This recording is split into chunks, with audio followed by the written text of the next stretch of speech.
Welcome to Annam's recipes. இப்போ நவதானிய சுண்டல் எப்படி செய்யறதுங்கிறத பார்ப்போம்.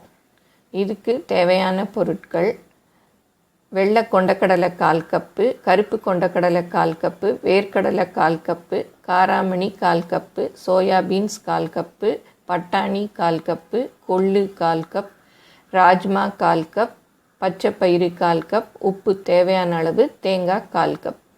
தாளிக்க எண்ணெய், கடுகு, உளுத்தம்பருப்பு, சிவப்பு மிளகாய், பெருங்காயம், கருவேப்பிலை எல்லாம் கொஞ்சம் கொஞ்சம். இப்போ எப்படி செய்யறதுங்கிறத பார்ப்போம்.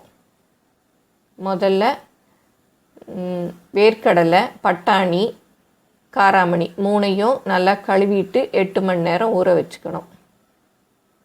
வேறொரு பாத்திரத்தில் பச்சைப்பயிறு, கொள்ளு 2ஐயும் கழுவிட்டு 8 மணி நேரம் ஊற வச்சுக்கணும். அப்புறம் சோயாபீன்ஸ், ராஜ்மா 2ஐயும் கழுவிட்டு ஒன்றா 8 மணி நேரம் ஊற வச்சுக்கணும்.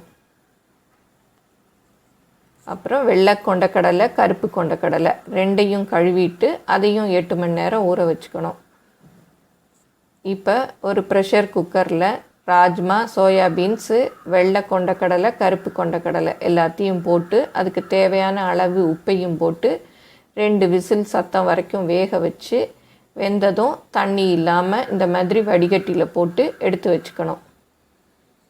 அப்புறம் இன்னொரு ப்ரெஷர் குக்கரில் பட்டாணி, காராமணி, வேர்க்கடலை, கொள்ளு, பச்சைப்பயிறு எல்லாத்தையும் போட்டு உப்பையும் போட்டு 2 விசில் சத்தம் வரைக்கும் வேக வச்சு இதே மாதிரி வடிகட்டி எடுத்து வச்சுக்கணும். இப்போ தண்ணி எடுத்த எல்லா சுண்டலையும் ஒன்றா கலந்து வச்சுக்கணும். இப்போ ஒரு இருப்பு சட்டியில் எண்ணெயை காய வச்சு அதில் கடுகு, உளுத்தம்பருப்பு, பெருங்காயம், கருவேப்பிலை, சிவப்பு மிளகாய் எல்லாத்தையும் போட்டு தாளிக்கணும். அது நல்லா பொரிஞ்ச உடனே இந்த வேக வச்சு வச்சுருக்க சுண்டலையும் கொட்டி நல்லா கிண்டணும். இப்போ திருகி வச்சுருக்கோம் இல்லையா தேங்காய் பூ, அதையும் போட்டு கிண்டணும். கிண்டினா நவதானிய சுண்டல் ரெடி. இப்படியே வேணாலும் வச்சுக்கலாம். இல்லை இன்னும் நல்லா டேஸ்ட்டாக நவதானிய சுண்டல் வேணும்னா சுண்டல் பொடி ஒரு 2 டீஸ்பூன் போட்டு கிண்டினா ரொம்ப டேஸ்ட்டாக இருக்கும். இந்த சுண்டல் பொடி ரெசிப்பியை இதே சேனலில் சொல்லியிருக்கேன், வேணும்னா அதை போய் பார்த்துக்கங்க சுண்டல் பொடி எப்படி செய்யறதுன்னு. இப்போ நவதானிய சுண்டல் ரெடி.